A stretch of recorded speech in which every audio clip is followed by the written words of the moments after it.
Hey everyone, thank you for joining us again for Daily. We're reading today in 1 Peter 5. Before we get started, let's pray.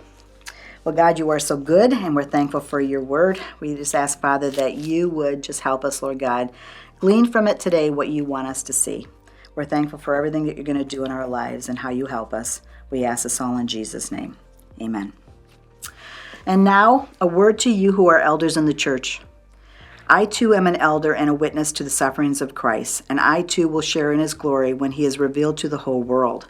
As a fellow elder, I appeal to you, care for the flock what God has entrusted to you. Watch over it willingly, not grudgingly, not for what you will get out of it, but because you are eager to serve God. Don't lord it over the people assigned to your care, but lead them by your own good example. And when the great shepherd appears, you will receive a crown of never-ending glory and honor. In the same way, you who are younger must accept the authorities of the elders. And all of you dress yourselves in humility as you relate to one another, for God opposes the proud but gives grace to the humble. So humble yourselves under the mighty power of God, and at the right time he will lift you up in honor. Give all your worries and cares to God, for he cares about you. Stay alert. Watch out for your great enemy, the devil. He prowls around like a roaring lion looking for someone to devour. Stand firm against him and be strong in your faith. Remember that your family of believers all over the world is going through the same kind of suffering that you are. In his kindness, God called you to share in his eternal glory by means of Christ Jesus. So after you have suffered a little while, he will restore, support, and strengthen you, and he will place you on a firm foundation. All power to him forever. Amen. I have written and sent this short letter to you with the help of Silas, whom I commend to you as a faithful brother. My purpose in writing is to encourage you and assure you that what you are experiencing is truly part of God's grace for you. Stand firm in this grace. Your sister church here in Babylon sends you greetings, and so does my son Mark. Greet each other with a kiss of love. Peace be with all of you who are in Christ. So we get to wrap up the book of 1 Peter today with 1 Peter 5. Peter finishes up this book by kind of talking to the spiritual leaders in these churches and then also the spiritual followers. And this would often be age. Obviously, there's people who are older and younger, but really what he's really talking about is spiritually speaking. There are those who are spiritually older and those who are spiritually younger. There's other sections when we talk about Paul and Peter and that where they were younger guys, but they were still elders because of the faith that they had. And basically he kind of first addresses those who would be like spiritual leaders, like pastors, overseers, different people who are in leadership.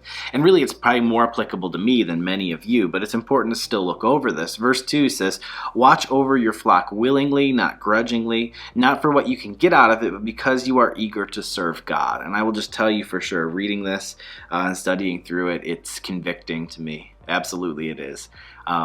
I don't think that I have a tendency to do it for the wrong reason as far as like trying to benefit myself as much, that's a struggle, but I can tell you that it's a struggle sometimes to do it willingly, not grudgingly. There's times that you can get frustrated in ministry of the work that you're putting in and what you're trying to deliver people and how they receive it.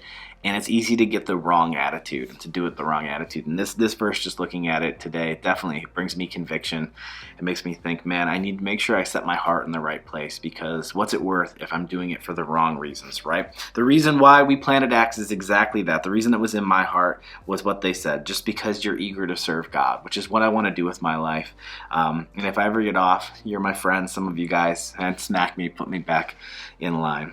But then Peter continues with a word that's to those who are under leadership in the church. Okay, this one might be more applicable to you. He says in verse 5, accept the authority of the elders. Basically, listen to their wisdom, okay? And this is interesting because it's so applicable, but so often I talk to people who, they don't even consult people who are spiritually like older in the journey. They don't come talk to me. I hear about something in people's lives, and I'm like, why did you not even talk to me about this? Because they're proud. They have a pride issue where they don't want to hear from somebody else that might actually question them and speak into this, but it's important. In fact, This next section that he shares, okay, is probably one of my favorite Proverbs of all time. He's going to quote Proverbs 3:34, and this will change everything in regards to how you process interacting with God, okay? It's so concise and so smart. It says this: God opposes the proud, but gives grace to the humble. God opposes the proud, but gives grace to the humble. Let me give you a word picture for this, okay, to show it to you, okay?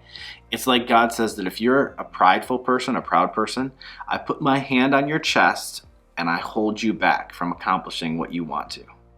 But if you're a humble person, I put my hand behind your back and I guide you forward to accomplish more than you could accomplish on your own. God opposes the proud, but gives grace, kind of undue, to the humble. He says how we should live in regards to this, because he says basically if you believe this, here's what you would do. And he says this in verse 6 and 7.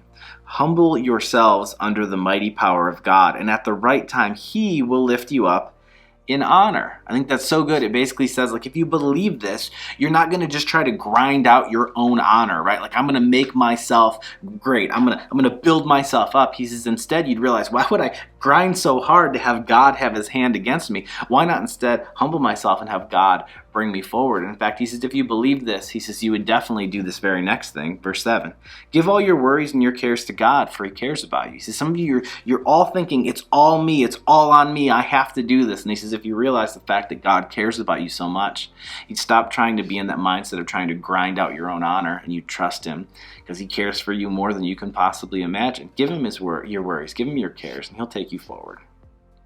He then issues a warning. There's this prowling lion that's coming for us. And we could think this is a weird jump in thought, talking about the devil attacking us. But remember, he's talking all about pride. And remember this, all sin stems from pride. All sin comes from the place of us thinking we're smarter than God. In fact, this section right here, I won't spend much time on it. If you'd like to, though, I did an entire series called When the Devil Attacks that comes from this section. I will link it in the description. If you've never watched it, go and watch it. It's one of the ones that I tell everyone to watch because it will definitely help you throughout the rest of your spiritual journey. Reflect with me for a second, okay?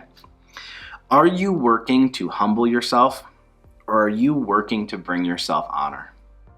Is your whole life just about kind of grinding and working to make yourself more honorable, to get more honor in the world around you?